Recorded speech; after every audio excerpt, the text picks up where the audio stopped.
You let me know when you're ready. Do we have anybody signed up to testify this morning? Oh, okay. Okay. Hi, good morning. I'm gonna call the meeting to order. Are we good to go? Everybody, commissioners, we're all ready? Okay, so the regular meeting of the Leeward Planning Commission will now come to order. It's Wednesday, May 22nd, 2024, and the time is 9:31 a.m. This meeting is being streamed live on YouTube. The Leeward Planning Commission is holding two meetings today. So this first meeting that we're having now is our regular monthly meeting at 9:30, and the second meeting is a continued meeting of April 18th, 2024 agenda, which will start after 12 p.m. The continued meeting agenda includes County Council initiated Bill 121, 122, and 123. We will hear public testimony on Bill 121 and 123. As indicated on the agenda at the continued meeting, public testimony for Bill 121 has been closed, and the commission will discuss and act on this item at the continued meeting this afternoon. So I want to introduce our commissioners. We have D now. Good morning. We have Commissioner Michael De La Cruz. Good morning. We have Commissioner Mahina Paishan Duarte. Aloha. And we have Commissioner Clement C.J. Kanuha. Good morning, guys. I'm Chairperson Barbara DeFranco, and we have a quorum this morning to hold our meeting. From the Office of Corporation Counsel, we have Deputy Corporation Counsel Susana Tiapula. Aloha. We have Deputy Corporation Counsel Jean Campbell. Planning Director Zendo Kern. Good morning. Okay, that's it. Okay, commissioners, please confirm that you've all read and have familiarized yourself what's in it, what's before us today. You've reviewed the items. Yes. Okay, good. So I can see that we've all done that. Okay, so I'm just going to ask everybody in the room to please turn off or silence your cell phones now. All right. Is there anybody that is testifying in person? I don't see anybody that is signed up. No. Okay. So the approval of the minutes will be continued to the next scheduled meeting. There's nobody testifying on Zoom either. Chair, we do have a testifier on Zoom. Pardon me? Yes, we do have Amadeo Markov, who wants to testify at the beginning of the hearing on Bill 127. Okay. So does he want to do that now or when we hear the bill? It was at the beginning of the hearing. Okay. So I just want to remind everyone to use a certain amount of decorum in talking to each other and listening to each other today, and to be courteous and respectful of all the testifiers, the staff members, and the commissioners. People testifying have 3 minutes to state their thoughts, and the person testifying shall make all their testimony to me and not direct it toward a staff member or another commissioner. Okay. So Zoom testifiers. So Jessica, we're going to swear in the Zoom now. Do we have this? Hi, can you raise your right hand and you can hear me? Yes, ma'am. Okay, just raise your right hand to tell the truth today before the Leeward Planning Commission. Yes, ma'am. Okay, and just state your I name. do so swear. State your My name is Amadeo. and where you live. My name is Amadeo Markov. I live in Kapoho. I am the president of the Main Street Pohoa Association, and I am here today to testify that you send a negative recommendation to County Council for Bill 127. You have 3 minutes. Thank you so much. I just wanted to say, having a temporal component to the planning director's ability to initiate zoning changes doesn't make any sense to me. And that, especially in Puna, any kind of improvements to the community are long. It's a long process. When we have had our fair share of disasters that further exacerbated that. And I just want to make sure that there's nothing done to stifle the improvement of our community. And it seems like adding another layer of bureaucracy would be less than effective, and create an onus on folks that are trying to do good works within the community. And I don't feel like the county council has the qualifications to actually, weigh in on that issue as well. So I would urge you to send a negative recommendation to county council for Bill 127. That's all I've got. Thank Happy you. to answer any questions. Any questions? Thank you for your testimony. Thank you so much. Aloha. Aloha. All right, so that completes the testimony on Zoom, is that right? Yes, those were all the testifiers for Okay. Zoom. Great. So now we're going to move on to the new business. So the agenda item number 1 is applicant Waikoloa Baptist Church, PL-USE-2024-000024, amend use permit number 99. The request to amend the use permit number 99 by removing TMK 6-8-002056, consisting of 1.056 acres of land from the original 12.381 acre permit area. The use permit number 99 allowed the establishment of a church, daycare facilities, mission residencies, recreational area, and related improvements on 12.381 acres of land situated within the single-family residential 10,000 square foot RS-10 zoning district. The project site is situated within the Waikoloa Village at the northwest corner of Paneola Drive and Pu'unui Street intersection, Waikoloa, South Kohala, Hawaii. TMKs 36-8-002-031 and 056. So Mr. Christian K, we have a power presentation. Thank you. Thank you, Madam Chair. Good morning to you and members of the Leeward Planning Commission. Wonderful to see your faces this morning. You too. As the chair stated, this is an amendment to an existing use permit. Okay, so the subject property is situated in the Waikoloa Village area of Hawaii Island, generally in this area here along Paneola Avenue. For reference, we've got the Waikoloa Elementary and Middle School complex here to the north. As the chair stated, the applicant is requesting to amend use permit number 99 by removing parcel 56 consisting of 1.056 acres of land from the original 12.381 acre permit area. Use permit number 99 allowed the establishment of a church, daycare facilities, mission residences, recreational area, and related improvements on 12.381 acres of land situated within the RS-10 zoning district. The applicant sold parcel 56 to the Waikoloa Lutheran Church in 2016, and that new owner submitted a use permit application in 2023 to develop a church and related improvements on the smaller parcel. As the parcel is currently covered under use permit 99, the planning director requested that the applicant submit the amendment request as a housekeeping measure to ensure that the same land area is not covered by 2 use permits should the planning commission approve the new use permit request.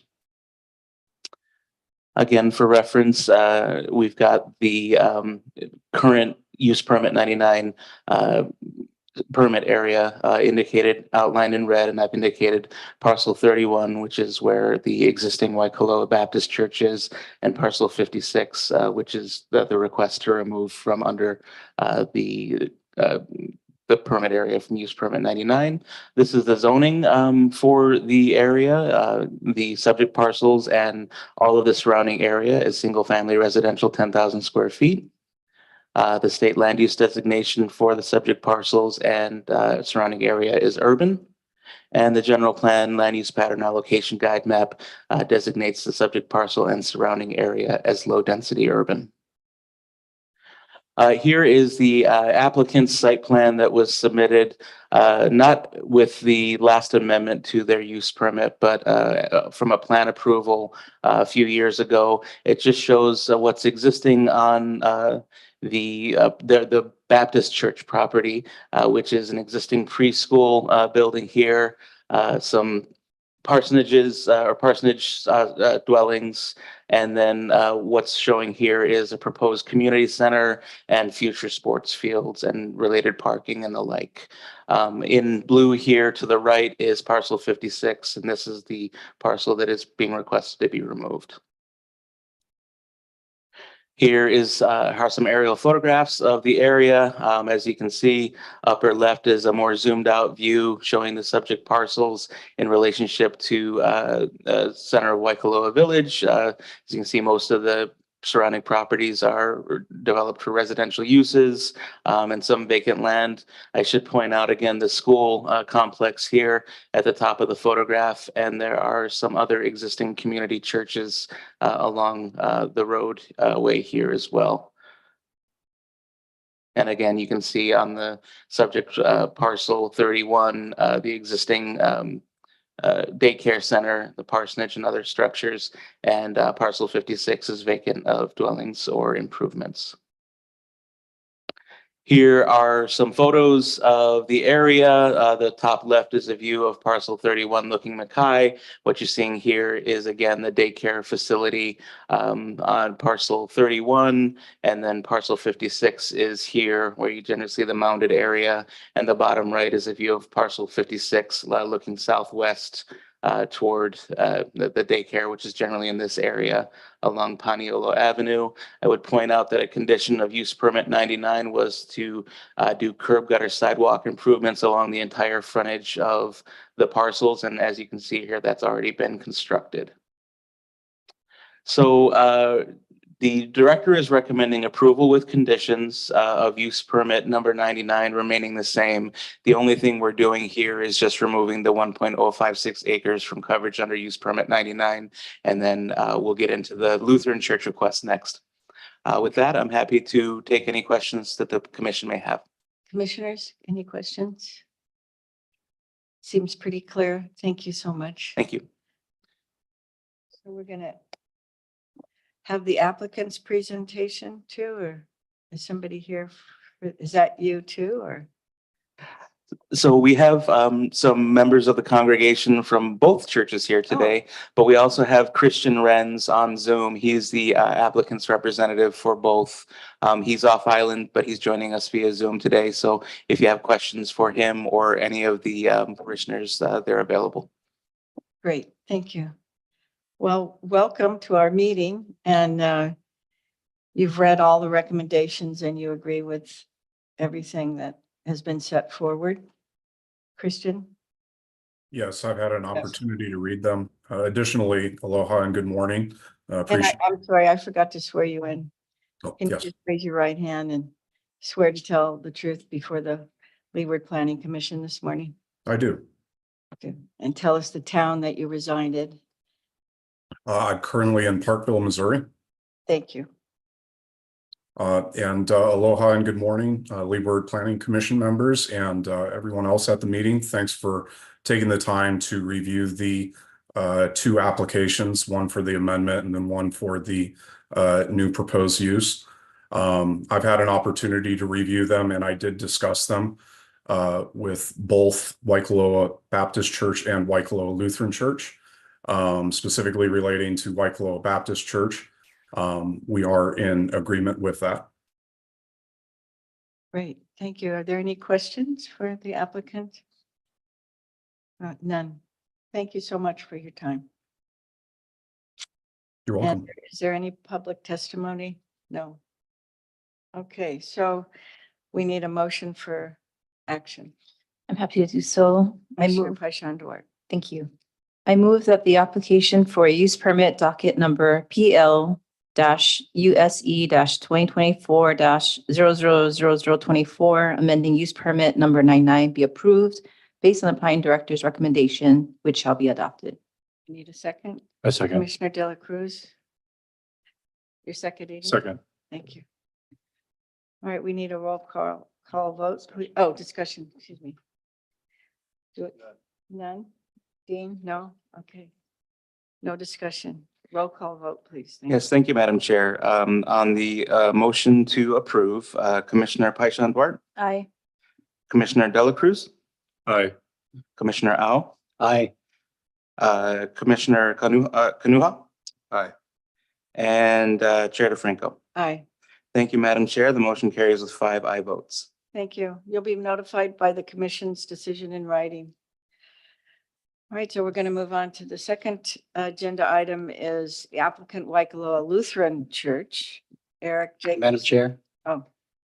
Yeah, yes, I'm sorry. I just want to disclose, for the record, that I do sit on the Waikoloa Village Association Board.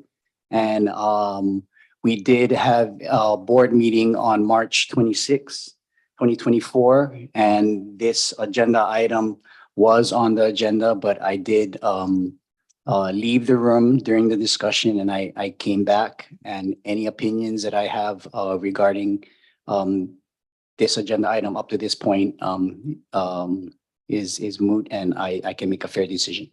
Thank you.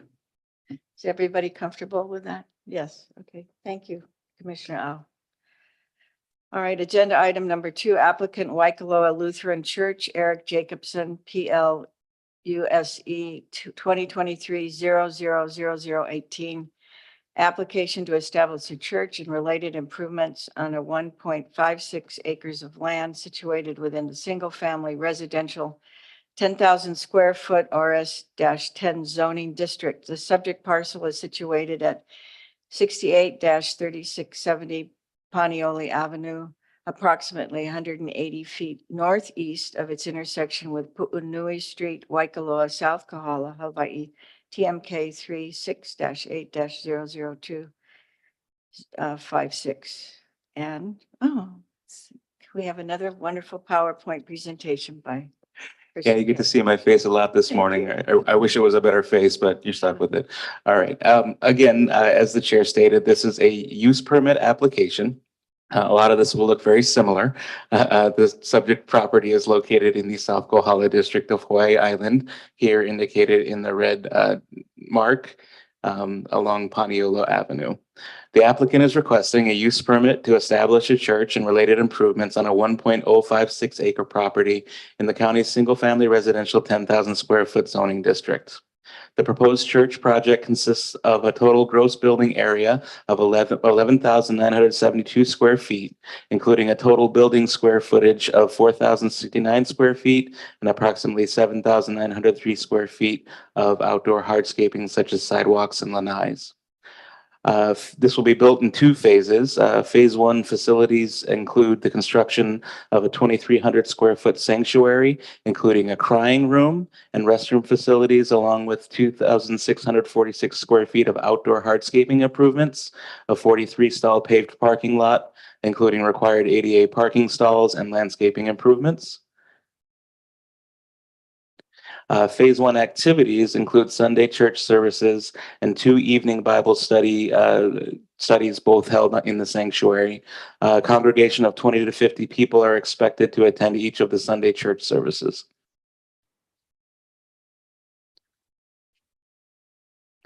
Phase 2 facilities include the construction of 2 classrooms, a storage closet, and kitchen totaling an additional 1,769 square feet.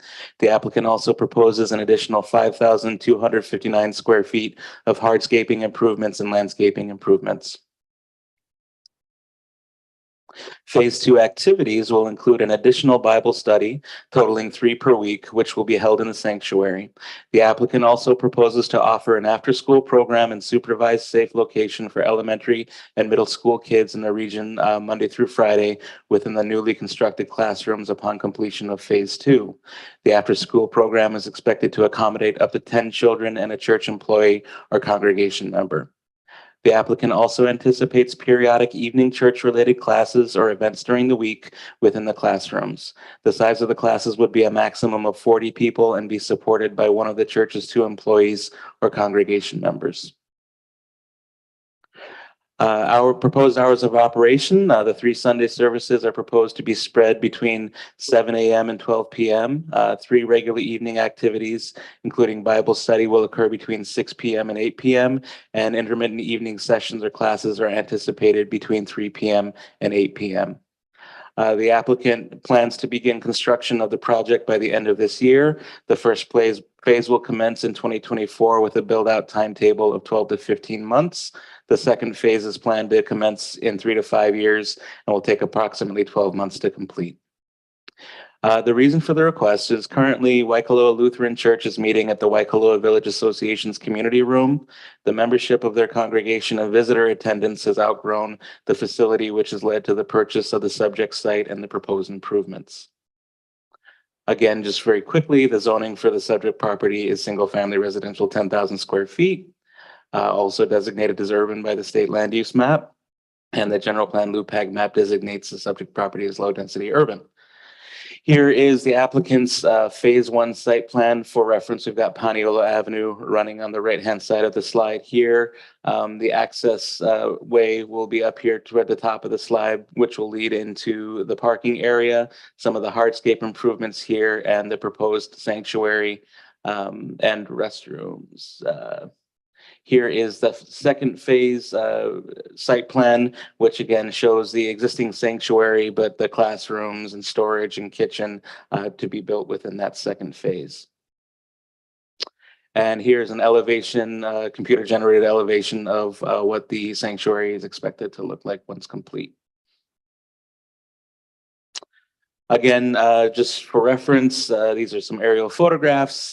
You've seen these before. I'll show you the zoomed in one, and this is just showing the subject parcel here, generally vacant of any improvements or structures.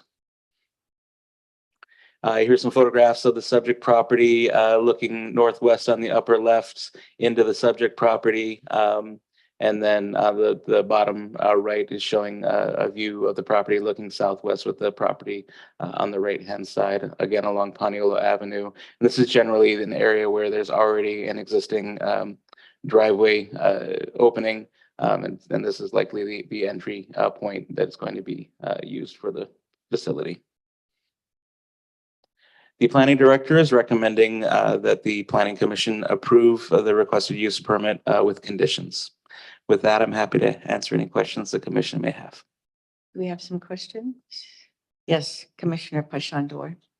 Thank you, Christian, for your presentation. Just a few, I didn't see it in the slide presentation, but on the recommendation report on page 6, it does reference mission residences. On page 6 of the Lutheran report. Yep. That there was a reference to mission residence for the Baptist church. Oh, I see. Yeah. My Yeah, fault. sorry Thank for you. the confusion. Yeah. And I should note that those were approved under the use permit 99 that we just amended. Thank you. Yeah. I do have another question, Okay. totally separate. Is there indication that rental of the facilities once built out is that going to be part of the service offerings, meaning public, private use rental fees of the facilities? It wasn't represented in the application, but I can let the applicant address that. Thank you. Do we have any other questions? Did that answer your question? Yeah, okay. All right, so do we have an applicant's presentation? Are they on Zoom or are they here? Jessica, is Christian Wren still with us? Yes, I am on currently. My video was turned off. As far as the Can't hear you, presentation, Christian, so welcome back. yes, thank you. Okay, there we go. Start my video. Are you able to see me now? Yes, we see you now. Very good. So in regards to the presentation, it is aligned with what Christian K had presented before. I am happy to share the actual application itself to show further improvements. I will admit this is my first time doing a public presentation for a use permit, so please bear with me. Am I able to share my screen? I don't know. I don't think so. Christian, I don't believe you're able to share your screen. Okay, I don't understood. think it's enabled. Okay, then with that, what I would say is that we concur with the presentation that Christian K put together and presented. We appreciate the opportunity to utilize this land and repurpose for Waikoloa Lutheran Church. If there's additional questions, I'm happy to answer them, along with also, I believe Eric Jacobson is present as well. If you do have questions. Yeah. Commissioner Pashandwar. Did you want Oh. to? Yes, thank you. My question was about program use or facility use. Is there intention to rent out the facilities once built out for church sponsored educational activities? So as I understand, that has not been part of the discussion to date. I will allow Eric Jacobson to discuss that further. However, that was not discussed during the preparation of the use permit application or any of the discussions regarding the planning. Oh, excuse me. Is this Mr. Jacobson? Is that? Oh, good. Will you come forward? I'm just going to ask you to raise your right hand and swear to tell the truth before the Leeward Planning Commission today. I do. Okay, thank you. To address your question, no, we do not have any plans for additional rentals, third party. We do plan to use the church property mainly for church uses, and then the after-school program, hopefully, all of that would be conducted by the church, either employee or members. Thank you. Yes. Yes, Commissioner O. Thank you, Madam Chair. Good morning, Mr. Jacobson. So I have a few questions, and I guess the first question I want to start off with is, how many people are in your congregation, and what percentage live in the Waikoloa village? I don't have the exact numbers, but roughly 20 is our membership. And I would say 90% are within Waikoloa Village. We do have some members that are in the Kona area and Waimea as well. Okay, I guess my follow-up question to you is, I sit on the Waikoloa Village Board Association, and I'm just curious, what are your, you weren't required to contact the Waikoloa Village Board and to present, but you did send letters out to all the surrounding landowners, and I'm just curious why you didn't feel you needed to come to the Waikoloa Village Association. It was my understanding that this parcel of land is not part of the village association. Can we pause just for a second? Oh. Susanna, can you? Just to clarify, are you questioning now as a commissioner at Leeward Planning Commission, or are you asking a question as a member of a board? So I'm asking the question as a Leeward Planning Commission, and I guess I'll clarify my question. But that information, this might be something that if there's a desire to go into executive session, we could address. I don't know if information is available to everyone as a commissioner. Like, I don't know if all the commission has access to who the applicant sent letters to. So I'm referring to the application of the landowners that were contacted, the surrounding landowners. Commissioner Al, if I may, I'm sorry to interrupt.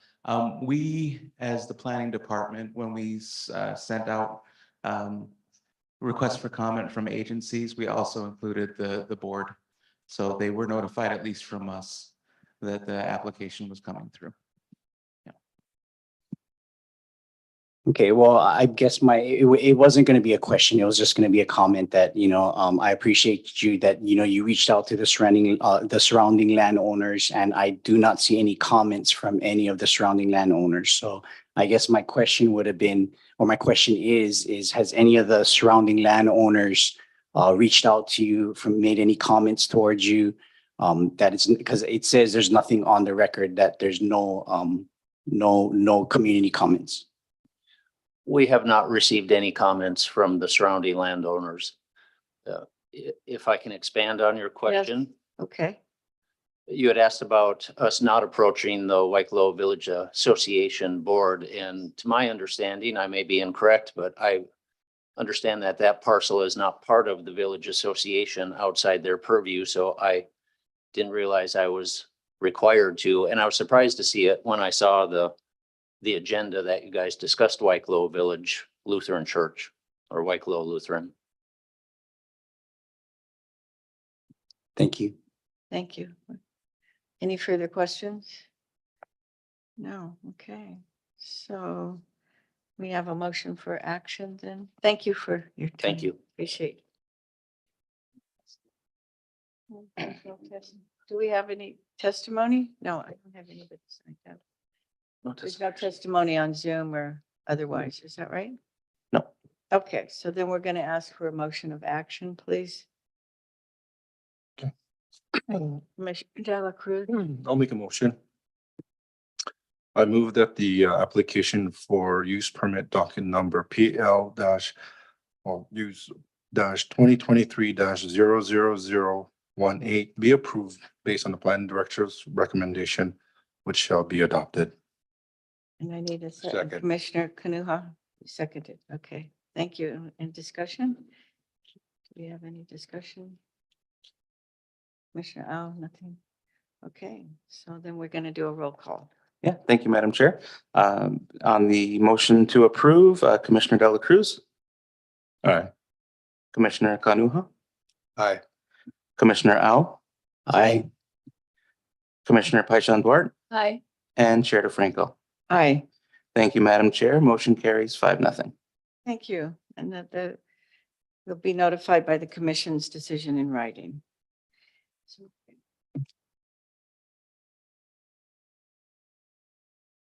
Okay. So now we're going to move on to agenda item number 3. The initiator is the County Council PL-CC1-2024-0006.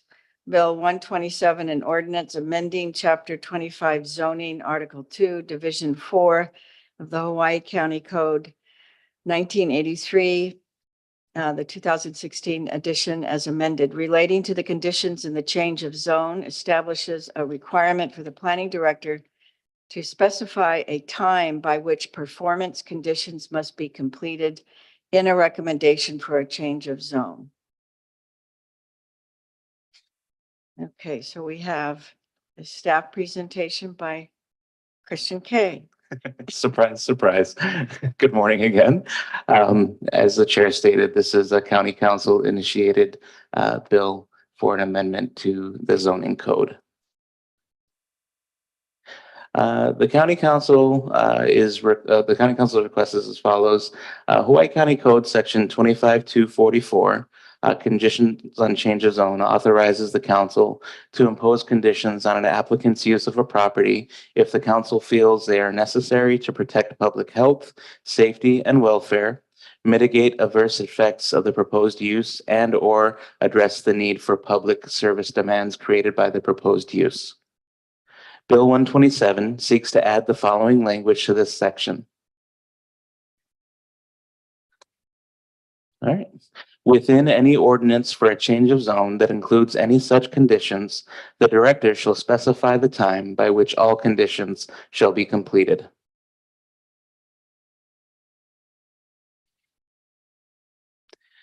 Can you track me forward, please, Derek? Can you, for some reason, my mouth, oh, there it is. According to the bill's introducer, Bill 127 mandates that the planning director specify a time frame for the completion of all conditions of approval in each change of zone ordinance. Since the council's approval of Bill 194 in 2023, the planning commissions and county council have received change of zone applications from the planning department with proposed draft conditions that do not contain a time frame in which all conditions must be met. Bill 127 will ensure that all change of zone applications are processed fairly and set to a specific timeline for timely completion. It will also allow for confidence in land use patterns across Hawaii Island.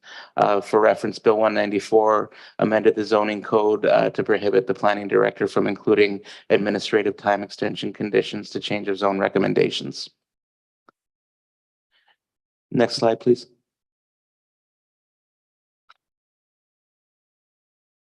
Since the 1980s, planning directors have recommended the addition of conditions to change of zone ordinances that included a timing element. For example, time to secure plan approval or final subdivision approval, time to commence and complete phases of development, time to complete construction, etc. These were usually 5-year timeframes with the possibility of up to an additional 5 years with an administrative time extension. Next.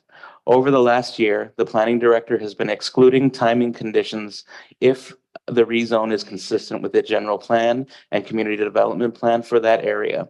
Instead, he has been recommending performance conditions which require an applicant to complete certain tasks to ensure adequate infrastructure and mitigate impacts caused by the proposed use prior to issuing final subdivision approval, final plan approval, certificate of occupancy, whichever is applicable. These performance conditions require an applicant to meet all other code requirements before final approvals, while providing flexibility to develop a project when favorable conditions allow, rather than within a specific time frame. This practice is similar with some other municipalities who consider how a rezone request complements the overall land use pattern, consistency with long-range plans, and availability of infrastructure. The planning director believes that if the proposed zoning change meets the preceding requirements, including the provision of adequate performance conditions, and would result in an appropriate land use pattern that would further benefit the general public, then there is no need for timed conditions. This approach can help alleviate unanticipated impediments to development of a project, for example, economic downturn, natural disasters, extended agency review periods, etc. Finally, the planning director believes that the approach satisfies the zoning code requirements for adding conditions of approval for a change of zone outlined in the section which I read at the beginning, which again is for public health and safety or to mitigate impacts of the project. The zoning code as currently written doesn't require time conditions. Next, please.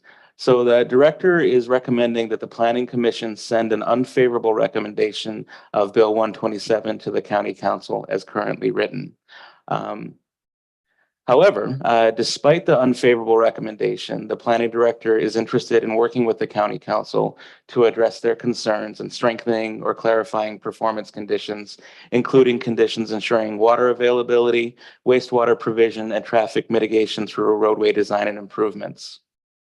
Should the council still wish to require timed conditions, the planning director would like to reevaluate the idea of a tolling condition timeframe while subsequent development steps are under government review. For example, while State Historic Preservation Division is doing archaeological reviews and approvals or other such government review and approval processes. The planning director can work with state and county agencies and industry professionals to craft a general development timeframe matrix that will show or anticipate how long each step of a development process should take. This will help inform applicants on how to best craft their anticipated development timeline and right-size their application request for proposed projects. This could also be an informative tool to help the public understand the development process steps and anticipated timeframes. Click one more time, please. Bill 127 as currently written requires time conditions in all situations. However, for the following cases, time conditions are not appropriate. For example, a rezone where development of the property is not the intent, rezoning of a property to open for open space, scenic, historical, cultural resource protection, recreational use, etc. Next, please. Or where a property has split zoning and an applicant is seeking to align one portion of the property with the zoning of the remainder of the property. This is something we saw recently with Queen Liliuokalani Trust. Should the planning director be compelled to add a timed condition to the zoning code ordinance, it would only apply to a portion of the property and not the entire property. Next, please.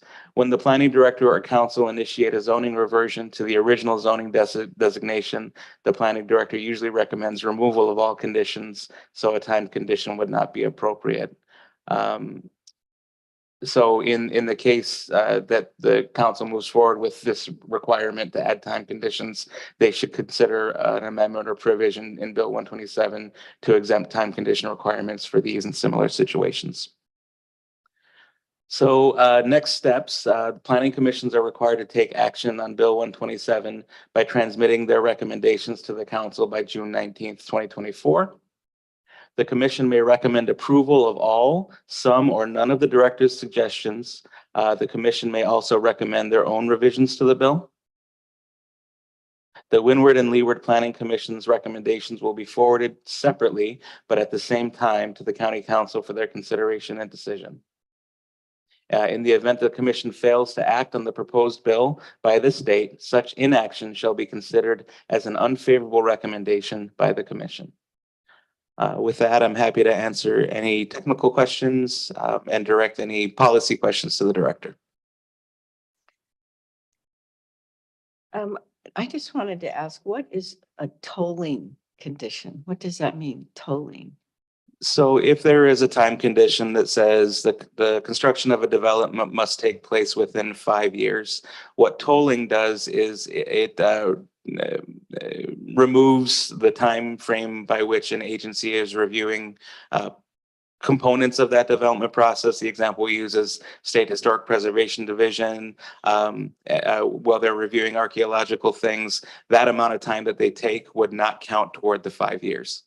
And so there's been discussion at the county council over the last couple of years about the possibility of including tolling language in the code or having some tolling policy implemented. Thank you. May I also clarify? It essentially stops the clock. Yeah. So the period that is told Mhm. isn't counted towards whatever that deadline is. Okay, thank you. Any other questions? Not at this time? Okay. Thank you, Christian.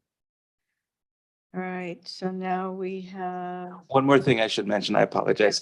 There was a couple pieces of public testimony that pointed out that we erroneously made an unfavorable recommendation to Bill 194. In our reports to you, it should have read Bill 127, so it was just a typo. okay, So if it's okay with the commission, I'd like to change that in the final yeah, record. thank you, making that change. And I believe we have Councilmember Inaba here to address the bill. Thank you. Hello. Will you? Great, you raise your right hand, tell the truth. Yes, I do swear to tell the truth before the commission. Thank you. Right. You've received all the background information and all the recommendations, and we'd like to hear your comments. Thank you. Good morning, Chair DeFranco, Vice Chair Paishan Duarte, and members of the Leeward Planning Commission. Thank you for the opportunity to share regarding Bill 127. This is a bill that I introduced to the County Council, and it's been forwarded to you as part of our process for review and for your recommendation to really give us a good community perspective and help us to form and hopefully pass a bill that makes the most sense for our community. So as the department presentation shared, this bill really is simple, right? It's one sentence and it's requiring one or two sentences, requiring the planning director to include a time frame in which any conditions of a rezone bill need to be completed. So last year, when the council passed Bill 194, it took us a firm stance on time extensions, and we decided that it was in the public's best interest for extensions to be granted via resolution in a public forum. And this counters a process, a decades-old process where requests for extensions were written specifically to the director, and the director granted or didn't grant the extension. This happened outside the public purview. The county still doesn't have a clear record of any and all administrative time extensions that were granted in that old method of doing things. And as shared in the presentation, since that time, you folks and the council have received bills that don't include time conditions. And whether it's intentional or not, it really is a circumventing of public process and the bill that the council passed into law. And I think it's important to mention that although the council passed it, it was vetoed by the mayor, but the council felt so strongly that we reconsidered and still passed the bill with an override of the mayor's veto. And that's how strong the council felt about extensions and being a part of the public process. Regarding strengthening performance conditions, the council is in complete agreement with the director, ensuring that we do have those phased conditions as part of the change of zones.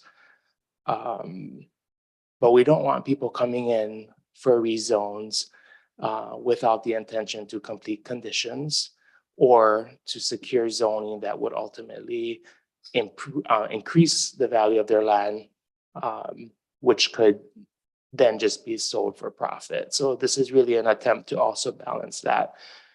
We have had discussion about the tolling, difficult concept, and it's not something that's completely out of the question, but to know for sure when something was with a government agency and when it wasn't is difficult. And since passing of Bill 194, the council has also extended the amount of times, especially with the recommendation of the mayor. So prior to Bill 194, we had 5-year timeframes for the most part with the administrative 5-year extension. We're now seeing bills that grant 10 years, and we've been granting the 10 years as provided for by the director. So the council is acknowledging that there is delay in agency review, and we are granting longer periods from the get-go. So overall, there's written testimony that you folks have been provided that is in support of Bill 127. There was a testifier earlier who mentioned the council and likely the commission not having the expertise to determine the timeframe in which conditions should be met. And that's the whole point of this bill, that the director and those in planning who have the expertise provide it to you folks and to us for review. And we don't want to stifle infrastructure development. We want to ensure that it gets done in a timely manner. So that's the point of this. And I ultimately ask that we have a good discussion today and that we do have a favorable recommendation for the intention of this bill. And if there are suggestions and recommendations that you folks bring to us that we can then amend the bill when it comes back to committee, I would love to bring that back to my colleagues on the council, but I'm happy to take any questions. And again, ask for your overall favorable recommendation on this matter. Thank you, Chair. Thank you. Do we have some questions from the commissioners? Oh, Good morning, Mr. Commissioner Inaba. Kanuha. How are you, brother? Just in regards to the tolling, I believe in any change of zone, especially whether it's local or somebody coming out from outside that's going there with a purpose to do something good, such as a housing. Housing's huge right now. We need somebody to create it. The money won't come in.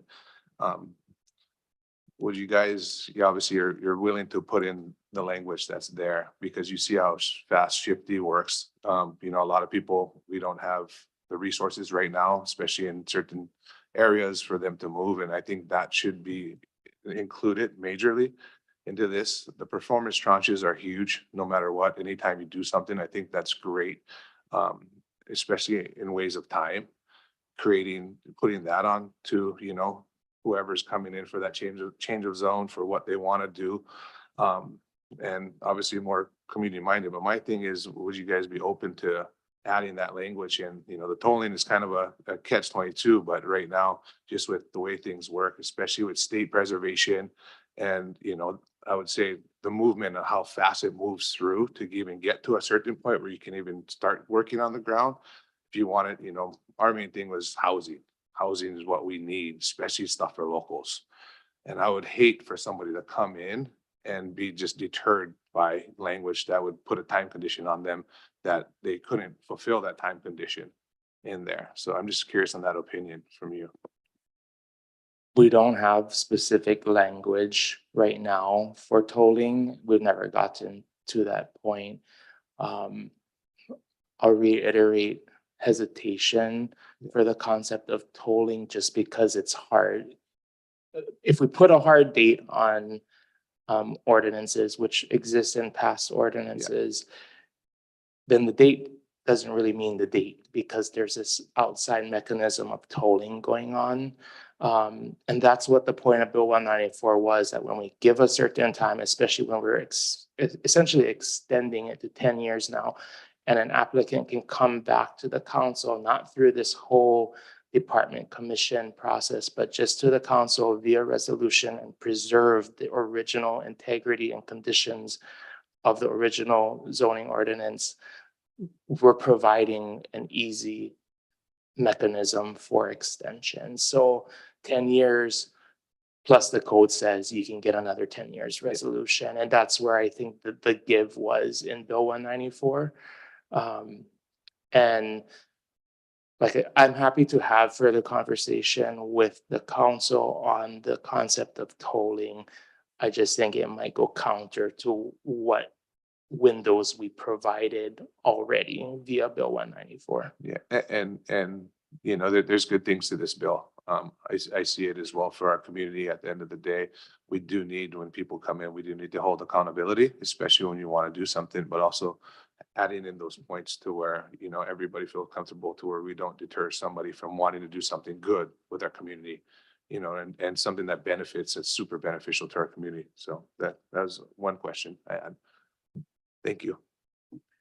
Yeah, Commissioner Paishandawar. Thank you, Commissioner Kunuhai. I think those are points we'll have well conveyed. So my question to you, Council Member Inaba, is if you could just outline again, Bill 127, how does this benefit Hawaii residents? Can you outline the value? If approved, how is it going to benefit our residents? It ensures timely completion of conditions which are represented, where applicants represent they can complete before your body and the county council. And ultimately, when we look at our approvals, we're making approvals based on what exists today right now. If we impose conditions that are good for 10 years, those conditions could be out of date in 10 years if there's development around the subject parcel. If there's a lot of density that happens, we're going to see increase of road use, increase of traffic, and we want to make sure that the conditions are matching the use. If an applicant chooses not to complete their requirements in their change of zone, then they will come before the commission and the council for extension if the original administrative extension passes from the council as well. So ultimately, it's ensuring infrastructure is being able to keep up with development that's happening in our community. And that's both for communities that are more developed like Kona, and also for communities like Puna, where we're lacking infrastructure significantly. Yeah, please go ahead. Just a quick follow-up question. Thank you for representing that you were the author of this bill. Did you consider also the impacts and how this would be implemented if approved and carried out by the department? So was there, thinking around that, and how will this be implemented in a way that's effective and efficient given our current capacity and resources? Yes, the language in the bill doesn't propose a new process. The time conditions have been imposed on change of zone ordinances going back decades. So it's not something that the department isn't equipped. It's something that they have done and continue to do in some cases at this point. So we are wanting a uniform approach across all change of zone ordinances that are referred to the commissions and to the council for decision. Does that answer your question? Yeah, I guess my question is, so before this bill happened, this is a new bill, right? And I think you came before the commission before, and I think we gave an unfavorable, do you remember what we did? I can't recall what the Leeward Planning Commission did, but I do know that the Windward had.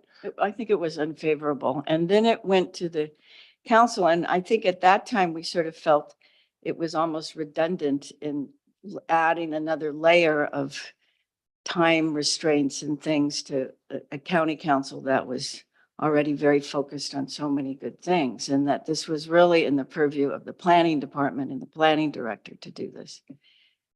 And then it went there with that. And it was like, well, we did make that recommendation. And I guess you presented it or somebody read it. And then the mayor gave it an unfavorable, vetoed it or something, right? This bill. Then it still passed, right? You still went back and passed it. And, pardon me? 194, excuse me, it was a different bill. Okay, so now this bill it's almost like it's taking a few sentences because you didn't feel like the planning department was complying with what that bill said. So now you're adding another constraint on it. I just don't want to stop things from actually going forward. I mean, we have a lengthy process of people applying for things, right? We have a lot of oversight, I think, but I'm not a planner either, you know. But maybe you are, maybe that's your background and you see that, but no. Okay, so I see that, you know, progress is necessary. You know, we've done the CDP, so we really looked at where we want to put development, where we don't want to put development, and all the timelines and those things, as long as they're meeting the cultural sensitivity that we all live in right now and wanting to care for these lands in the right way. You know, used to just go to the planning department, and those people to me are the ones trained in engineering and planning and all of that. So when you wrote this, did you work with the planning department to write this up, or how does this happen? Did you work with planners or? For Bill 127, that's Yeah. before the commission right now. Yeah, No, this is language that we introduced. that you introduced, Straight to right? So straight to the department for their review. Right. And then now it's to you folks. So the planning department does have the opportunity, which they, you know, are providing a stance on the bill. And Right. like other applications, you folks make Right. your recommendation as you see fit. And this is not a specific, it's not a property specific decision. This is a policy matter that affects. right, so the even entire this, county. the idea of tolling, the tolling condition, it's sort of a new idea for you in a way, right? This idea, and this is why this language isn't in the, It was a conversation that we had as part of the Bill 194 deliberations, and it Uh-huh. has come up again as part of Bill 127 conversation, but there hasn't been language, and the language isn't in the current bill for tolling. okay, well, thank you. I don't have any further questions. Does anybody have any for? Thank you for your time, Councilman Nava. So we have one public testimony. I think we have Mr. Mark Van Pernis. Will you come forward?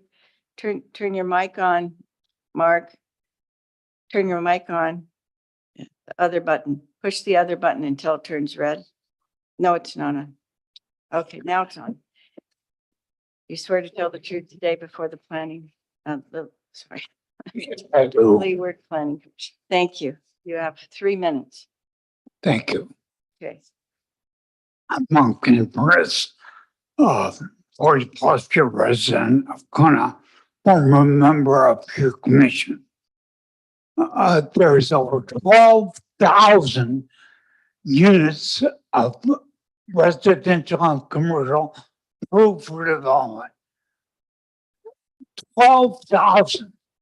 And they're 5 to 40 years old.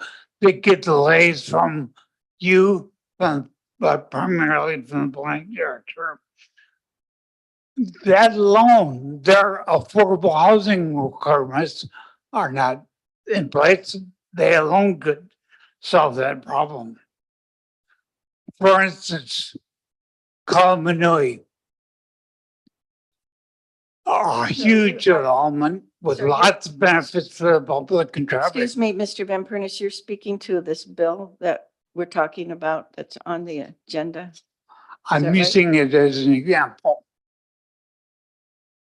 Okay, okay, for this. okay. For instance, Kalamanui was supposed to be built in 2005. It's been 20 years, 25 years, and now it's sold in Nanning. The majority of the major developments they don't have the intent or the ability to develop. They merely come in front of you for approval, then they try to sell. Like Kalamanui has sold in Nan. Nan will come in and have for another 20 years. So this particular ordinance or language is housekeeping to solve the problem that the recent amendment or recent ordinance approved, where the county council is going to decide on extensions of time. The situation is one where nothing gets built. Nothing gets stopped? Is that Nothing gets built. built? Okay, thank you. And they merely sell a project. If it ever does get built, it's on obsolete public benefits from 5 to 20 years ago. Some are 4 years. Look at the hotel on Lee Drive. 30 seconds. Look at the hotel on Lee Drive. No traffic study since 1985. Meanwhile, Wallowa Road and everything else at all. This is an attempt by the planning director to retain power on how long development will applicants are given to put their development. Remember who you represent, the people, not the applicants. Every single application should have a sunset provision in it, like modern people do, modern jurisdictions have. If the planning director doesn't do it, and he doesn't, you should impose it. If you don't impose it, the county council can. Thank you, Mr. Van Pernis. Thank you. Does anybody have any questions for the testifier? No. Thank you. Madam Chair, at some point I have some comments to share. Should we do Yes. it before a motion? It's informational, or after a motion? I was thinking it would be after the motion, then we can discuss it. That's fine. Okay, because I do have some things I want to talk about too. So we're going to move on to making a motion for action, and then Zindo will, we can discuss it and ask questions.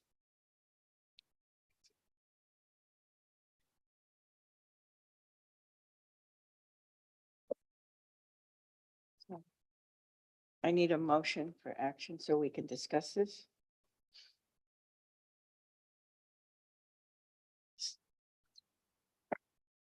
Oh, Mark, you can go ahead and take a seat.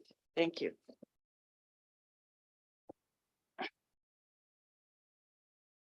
So, then maybe you would like to comment before, since there's a pause here. Happy to Okay, comment. Thank you.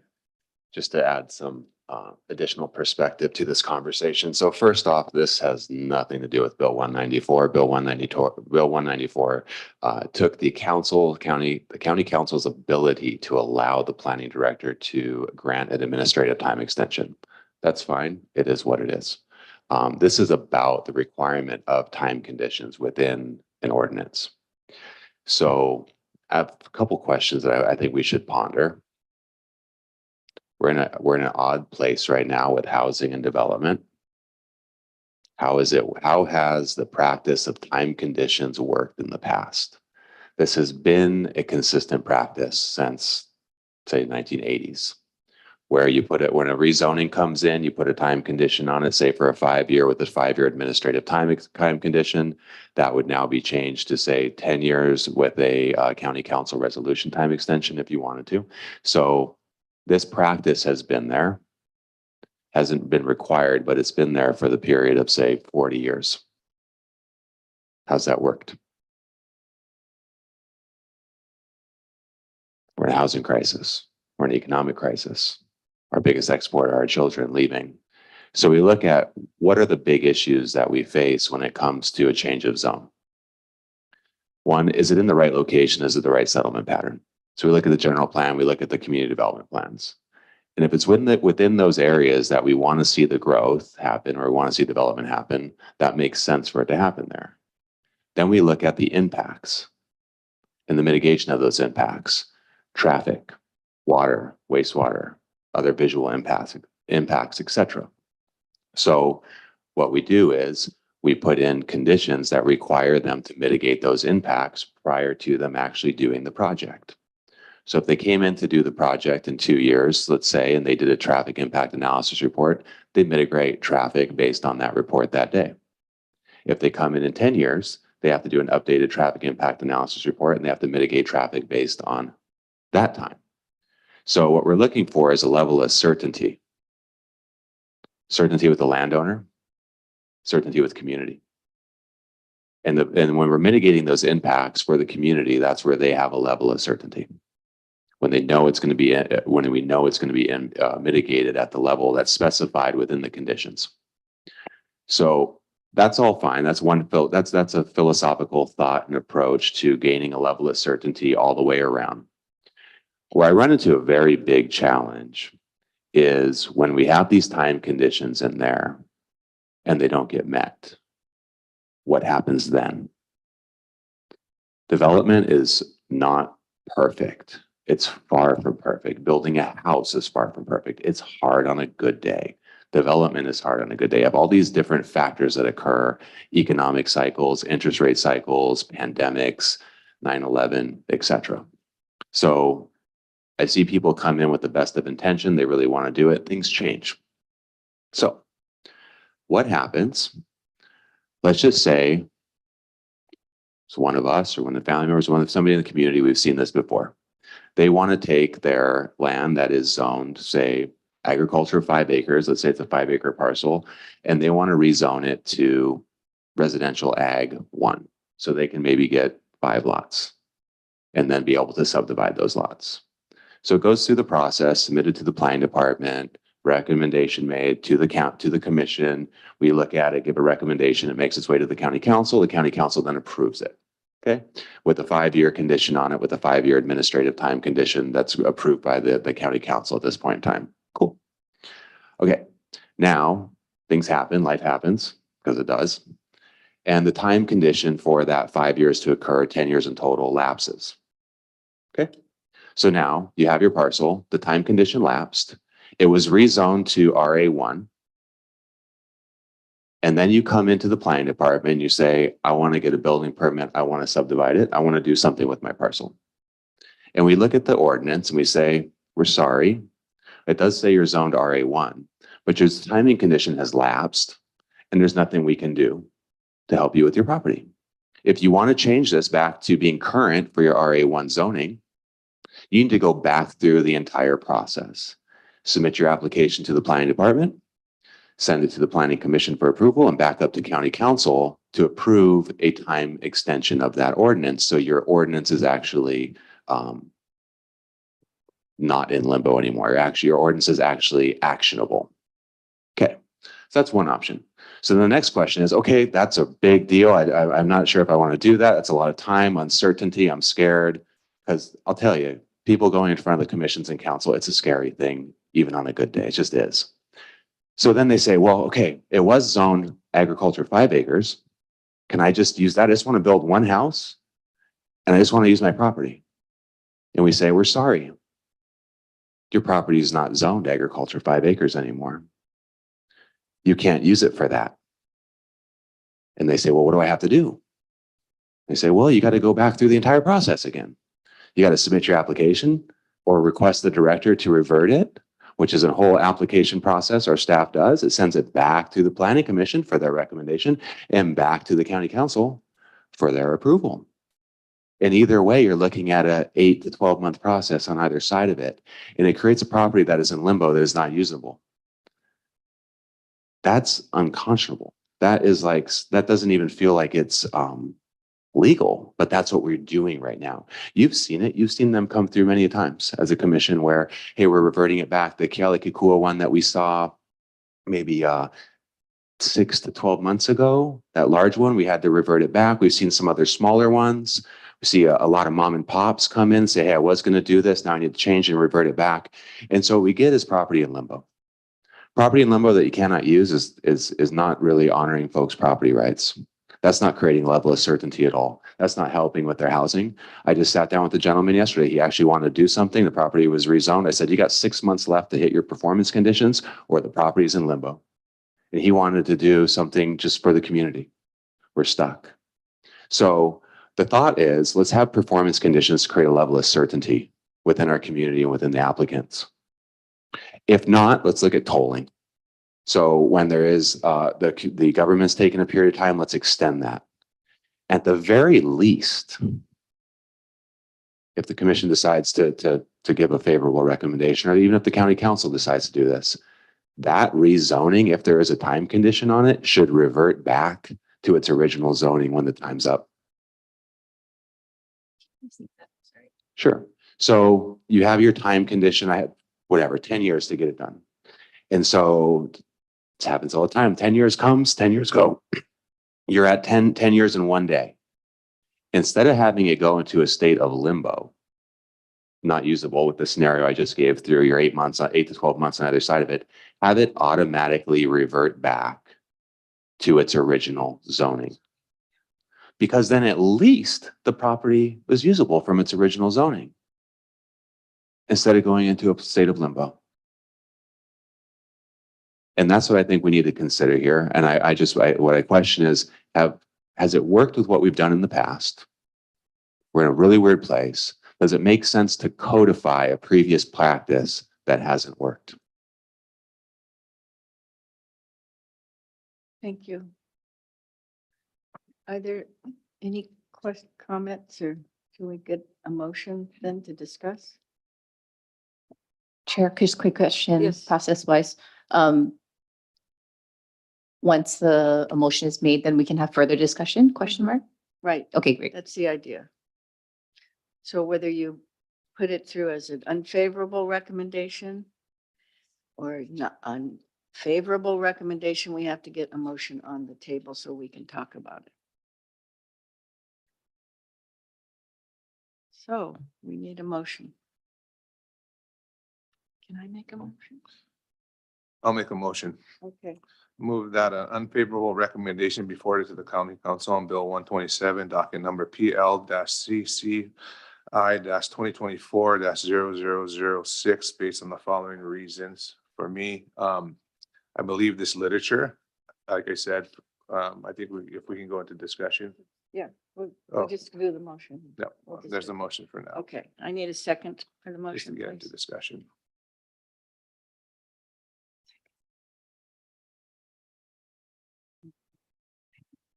I'll second that. Thank you, Commissioner O. Okay, so now we're going to discuss this. So coming back to what I Yes. was gonna say, Okay. I believe this bill, there's great things to it.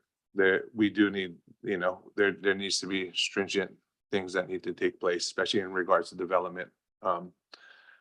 I believe with tolling and such as what you said, adding that language in as it reverts back to the original designation of what it was, whether it was Ag 5, Ag 10. I believe that should be the case, just so there isn't a long hold. Any local families trying to come in, or, local boys trying to do something and they split it up. They buy a whole big parcel. They want to do one Ag or 1A, and they don't want to get a lot out of it. And they can't maybe get their money together. Something happens and it falls through. I believe it should be going back. There should be accountability held, especially on developers in ways of performance that are coming in to create these things. The language with adding the tolling in, obviously this is just for discussion. I made a motion on the floor, just how I feel right now. Right. And questions in regard to Mr. Inaba, would that be open to adding some of that language into this bill that has kind of come up? Yes, and I think the planning director's manao on automatic reversion. We've also had discussion on that if they are doing activities that are in line with the, what the current zoning, where there could be issues with automatic reversion as well. But yes, the tolling concept is not out of the question. It's something that we will likely revisit when this bill comes back to the council. Yeah, I think adding some new language into there would, like holistically, even for everyone, whether you're, a local native Hawaiian or someone that just, came in that wants to try to create something good, whether it's housing or, such as if we wanted to go build a park.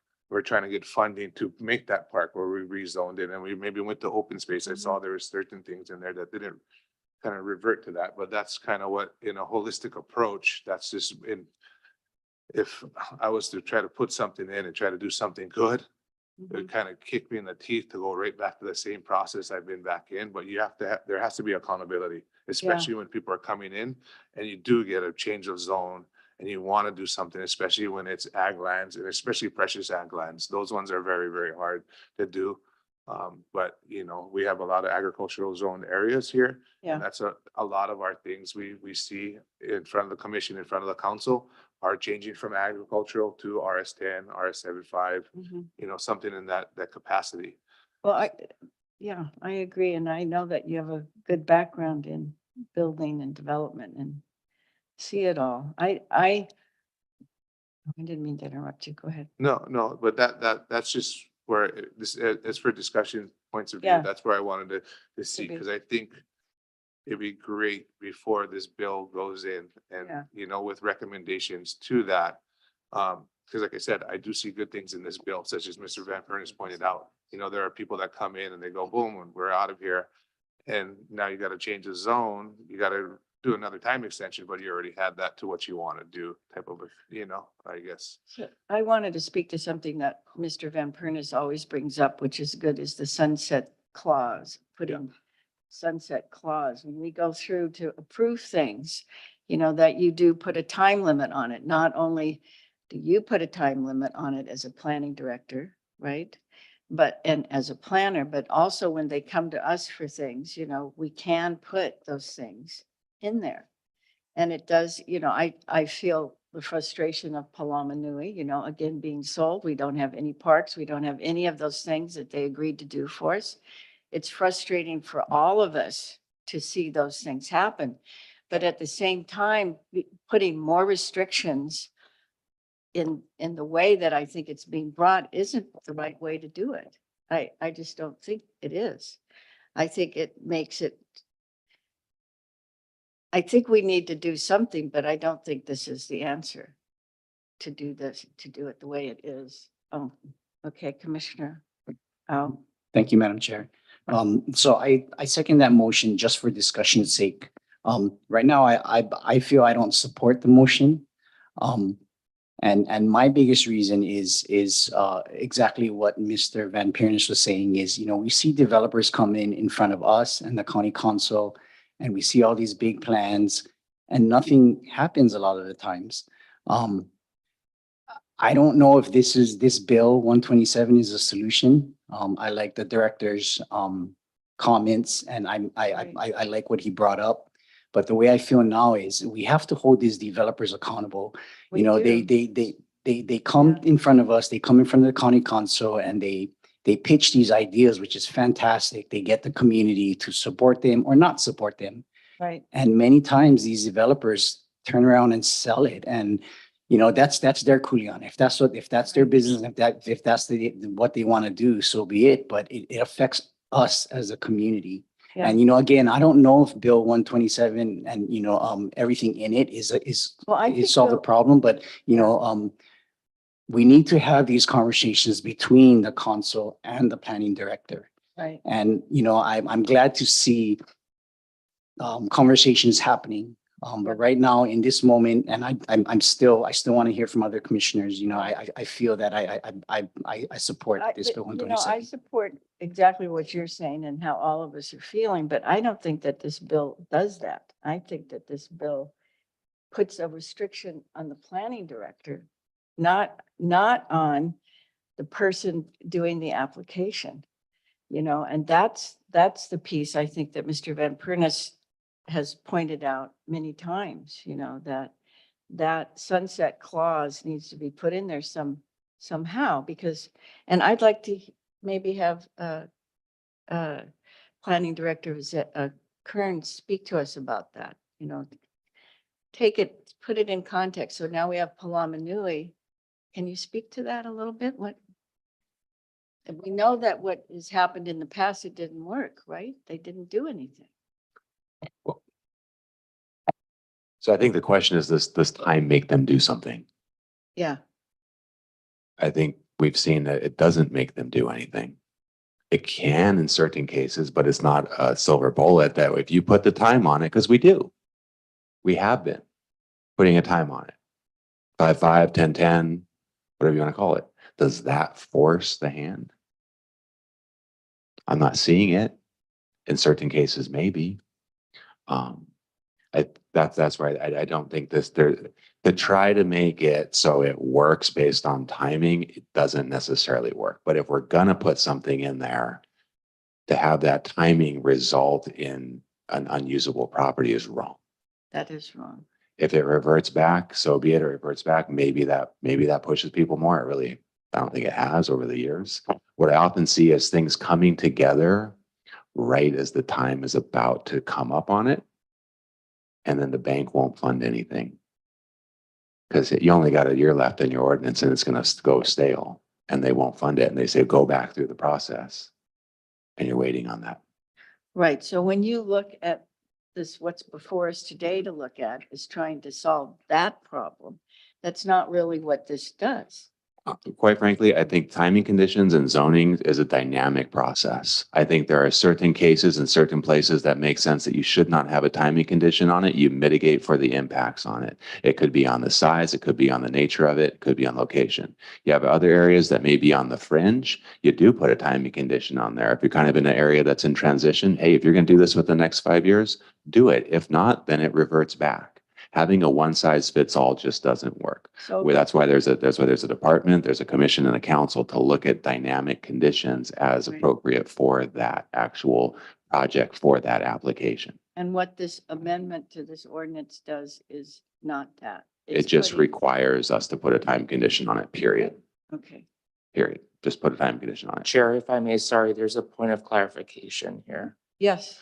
The bill requires the director to include language in the bill. We, the commission and the council, are not required to pass an ordinance with a time condition. It's a directive to the planning director so that we, both the commission and the council, receive bills that have a planning director and planning staff reviewed time condition. So we're not required to, and the commission could recommend no time condition, but at least we'll ensure that a time condition comes with every bill that you folks and the council reviews. Right. And so in this discussion that we're all having, what I'm hearing is that by placing timing conditions doesn't always give the person applying for the permitted use the incentive to actually do the performance, right? Is that what you just said? That's why Palama Nui, that's why we're stuck with what's happening. Oh, Commissioner Pashandor, who can, Yes, thank you. I really appreciate the intent of this bill. I agree with fellow commissioners that I feel wholeheartedly that we need to place greater accountability measures on large scale developers. My question is actually for Director Kern. How many planned developments, I would say in the past 10 years, how many development proposals have been pulled, they pulled their application within the last 10 years because of timing restrictions or constraints? We don't see them necessarily pulled because there's nothing to pull. What we see is them coming in, wanting to utilize it, and then we say that your time condition's up. I'm going to refer, do we have numbers on that, Christian? I don't believe we've done that level of analysis. A lot of the amendment requests that we see come in are for ordinances that are long stale. A new owner or the same owner has an opportunity now to develop it and they need to come in and amend. So because the last several ordinances, the time frame is the problem, right? So the last several years, we've had a 5 and 5 or a 10. So a lot of those ones that were in the last 10 years approved, we haven't seen come back yet. Thank you. I am very interested, and I hope that my fellow commissioners are also very interested in that data, so that we can understand to the level of impact that some of these restrictive measures have had on developments. And certainly, I live in Kona. I see all of, on Kailua Kona, the many developments that have not yet been completed, and I don't know all the reasons why. But that's something that's really important, especially when this is important, procedural or rules and policies that we're considering. So I do want to understand that, and going forward at least. I guess number 2 would be, I agree. I mean, what I agree with is that this is super complex. We want to hold accountability, right? For me, I want to place greater emphasis of accountability on the mid to large scale developers, commercial developers, mixed use developers, and yet we want to preserve property rights, especially single residences, and don't cause undue harm to them and their rights. And we're also very mindful of the housing, lack of housing inventory, and all the impacts to our local economy, jobs, and so forth. So my question is, here sitting on this commission, I'm not yet cognizant of a uniform methodology for which we apply to grant time extensions. To your point, Director, I agree with you. It's very dynamic. It seems very contextual and situational, and I think that is advantageous on one side, and it can also be not beneficial on the other side. From the point of view of how are we consistently applying a methodology to make decisions? And I come from the point of, certainly we would want to reduce our liability and not be accused of making willy-nilly decision. I just don't want that. Our residents deserve more than that. Our business owners deserve more than that. And so my question again, Director, is what is our current methodology that we consistently and uniformly apply when granting time extensions? Granting of the time extension has basically been by request of the applicant. So what happens is we grant the original application was granted, the original ordinance was granted. Historically, it's generally been a 5-year plus a 5-year administrative timeframe. For the sake of the conversation, just call it 10 years. That 10 years to get it done. At the 10-year mark, we often don't see what happens if nothing happens. It just goes into the ether. And that's what Christian is saying, that a lot of the ones we passed recently in my time, we're not going to see those come back. It's the previous ones. Once they come back through and they ask for that time extension, we as a department, we relook at the entire application, the entire package. Is it current for mitigation? Is it current on traffic? Is it current on water? Is it current for wastewater and all those factors? So we actually look at it very much like an entire whole application on it and require updated conditions to mitigate and send it all the way back through the process again. So that's the standard methodology, is to really look at the impact. For us, is it consistent with the general plan? Is it consistent with the community development plan? And is it mitigating the impacts to community? And that's what we're always going to look at, whether it's a new rezoning application or a time extension request. And oftentimes the time extension request is when the property is completely in limbo. And maybe it's changed hands, maybe it's not changed hands. Some people come in proactive. It's pretty rare that it's a proactive approach to it. And then that's the area that we're running into the challenge. So the thought was, what we've been doing is we've been sending applications forward. Some of them have time conditions on them, some of them don't. And it's kind of, does this make sense to have a timing on it, or does it not? Does it make sense to mitigate? And that's what we've been trying to look at it as each one as it sits. So it's all about impact and mitigation and consistency with plans. I hope that answered your question. Yes, it does. It's just, it is a gray area. It gets to a point where it becomes gray. Well, the property gets to a point where it can't be usable. That's the problem. And we still tax it at the rezoned rate. So if you're rezoned from ag to residential or rezoned from whatever to commercial, we generally tax you at the higher rate. Even if it's gone into a stale ordinance, we still continue to tax at that rate. But if you come in, we say you can't use it unless you go through the gauntlet of department, commission, and council, which is 8 to 12 months on either side, reversion back to its original zoning or getting it back to its current zoning. That's just wrong.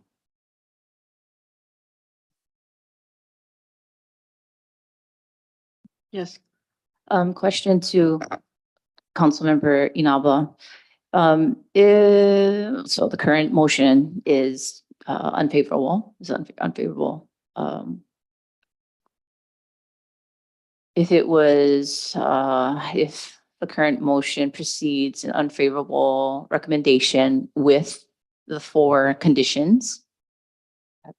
So what we did is we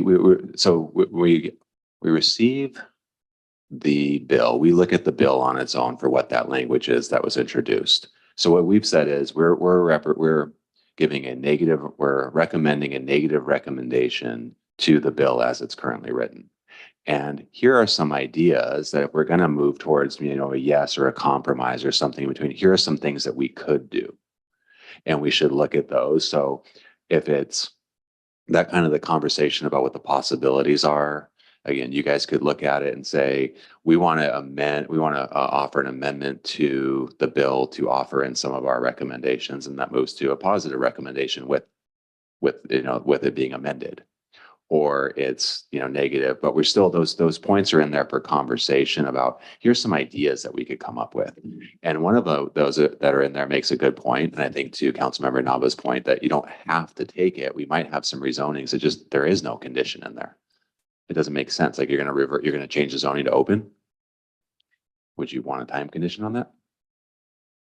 And I'm happy to address, if there's a desire for executive session, how to structure either a favorable or an unfavorable motion that allows you to either state the reasons for an unfavorable or a favorable with recommendations. And I'm happy to assist with the drafting of that or any questions about that motion. Thank you. Chair, may I proceed with my question to Yes. Councilmember Inaba? Thank you. Councilmember, of the 4 possible conditions, if this motion is approved, if this bill is approved, of the 4, would you support all 4? Would you not support any? Do you have any additional comments? What's your opinion? Sure. Number 1, for strengthening standard performance conditions. Based on conversation at council, I think the whole council is supportive of that recommendation by the director.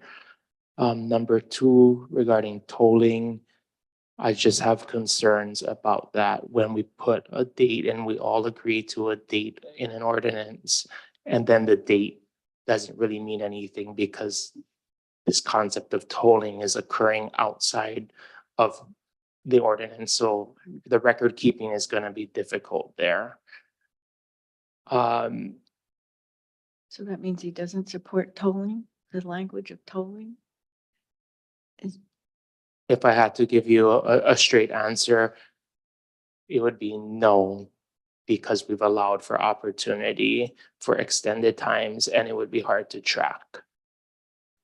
Number three, informed development timing. I am in support of that. The point of this bill is that the director has the most, or should have the most expertise to know what timing or how long things might take through different government agencies. So in support of that the director can continue to work with different agencies for appropriate timing. And then number four, regarding exemptions. Again, Bill 127 is directive of the planning director to include it. We're not required to.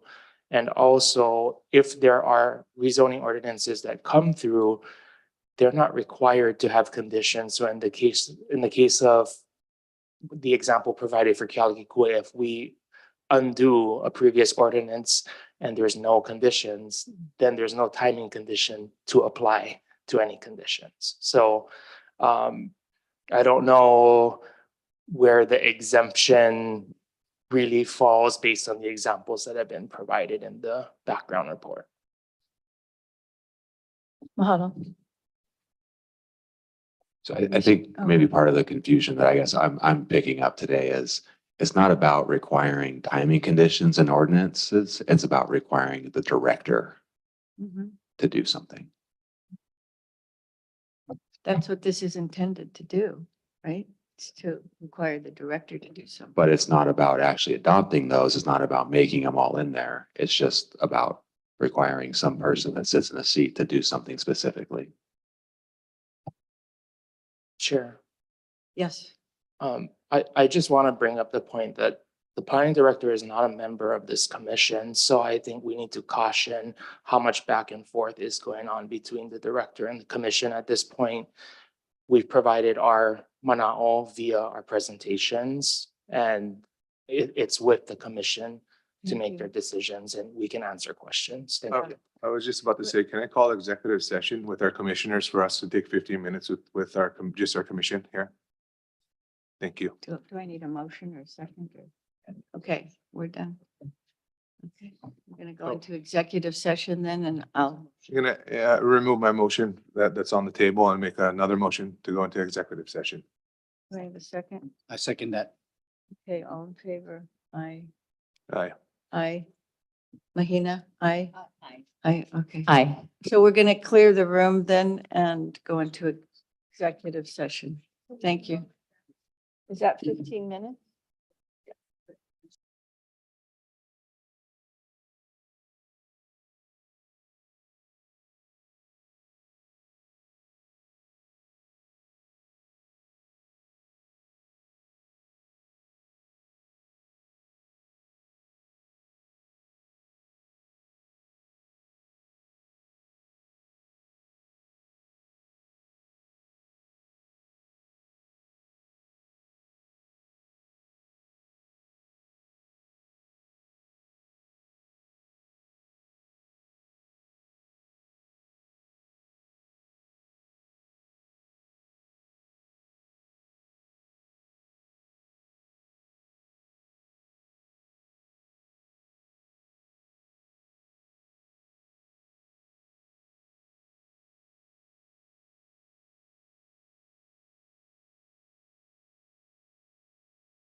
had multiple legal questions answered, and now we're ready to share publicly and continue with our meeting.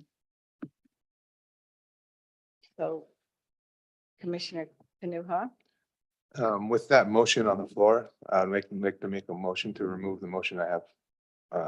I've withdrawn my motion for unfavorable. I would like to make a new motion on the floor for a favorable recommendation. I move that favorable recommendation before the county council on bill 127, docket number PL-CCI-2024-0006, based on the planning director's recommendations, shall be adopted with conditions. I would like to add in the conditions of condition 1 would be the strengthened standard performance condition. Also, as well as a tolling condition. I would love to add in a sunset clause condition, as well as land revert to previous zoning condition for that change of zone. If that's the way council is that? Yeah, I did. I added tolling into there with those 4. There's 4 of them. Informed development timing. That's like a, kind of a, I'm not adding that condition in there. But those 4 conditions, yes. can you restate that for us, please? Yes, I'm moving that a favorable recommendation be forwarded to the county council on bill number 127, docket number PL-CCI-2024-000006, based on the planning director recommendation, which shall be adopted with conditions. Condition 1 is the performance. Speak into your mic. Strengthened standard performance condition. Condition number 2 would be tolling. Condition number 3 would be land revert to previous zoning conditions, and the sunset clause condition added into there as well. And how would you phrase a sunset condition? Should we ask for that question? I would, Can we ask? We would ask the planning department to assist with proper application of how the sunset clause might apply. yes.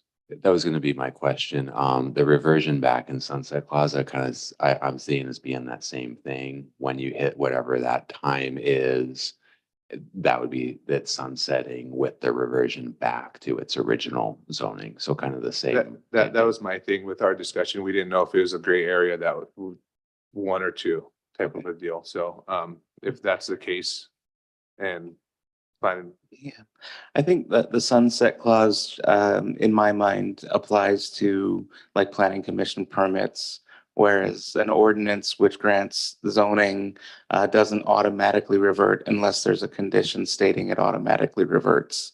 And so it's adding conditions to an ordinance that automatically revert after whatever the time period the ordinance allows for. Then you can remove that sunset and add my land revert condition back to when time expires. So you have 3 conditions. 3, yes. Second. Or 4. Oh. Yeah, So- 3, sorry. Commissioner Paishon Duarte, you second the, Yes, second. okay. So is there a discussion now?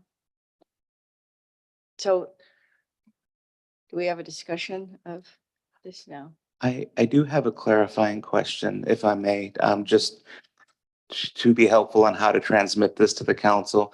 You're talking about these as conditions, whereas the way the recommendation was written was to allow for greater discussion or to have the council consider some of these other things. It's not the same as like a condition of approval that compels them. So I can write it as. It's a condition of approval. Right? Yes. It's a condition of approval. A condition of the recommendation up to, that the Yeah. council Yes. add these components. They would Okay, have to be. yes. added. thank you.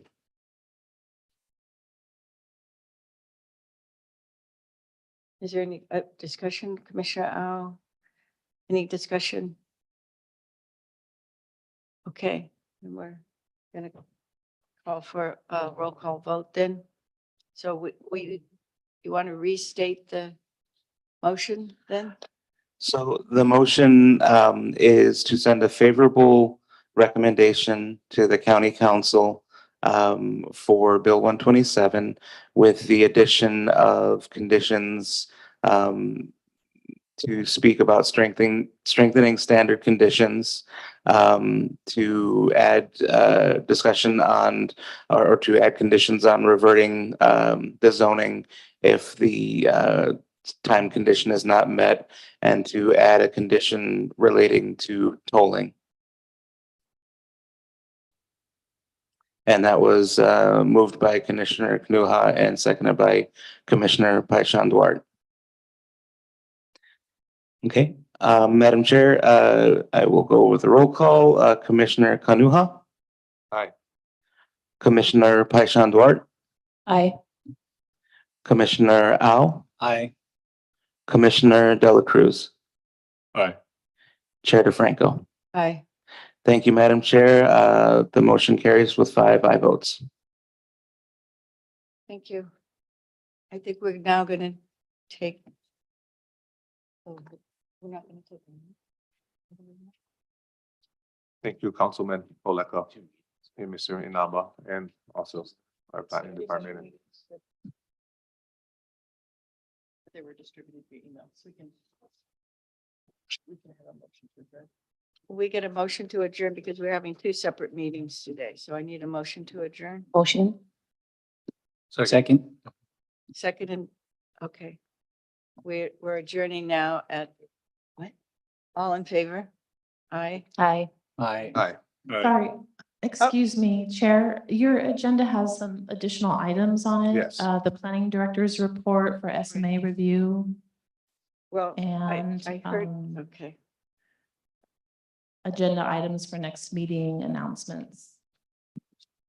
Sorry. I think that we received something by email, didn't we? Receive the planning director's report by email? Yes, and happy to address any questions that the Were there commission any may have on questions that. about that? No. No questions, okay. Agenda items for the next meeting. Is there anything that the commissioners want to put on for the next meeting? No? No. Announcements. The next Leeward Planning Commission regular meeting is scheduled for Thursday, June 20th, 2024, here in the council chambers. And the public can also testify via Zoom. The date and venue of the meeting are subject to change.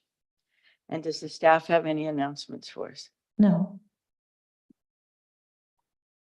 Okay, so if there's no further business, can I ask for the motion, please, to go ahead. To adjourn. Motion to adjourn. Second. All right, we're adjourning now for lunch at 11:30, and we will schedule to begin at 12 o'clock. Does that give us enough time? 12:15, 12 o'clock, 12 o'clock? Everybody's good at 12. 12 o'clock then. Thank you for coming.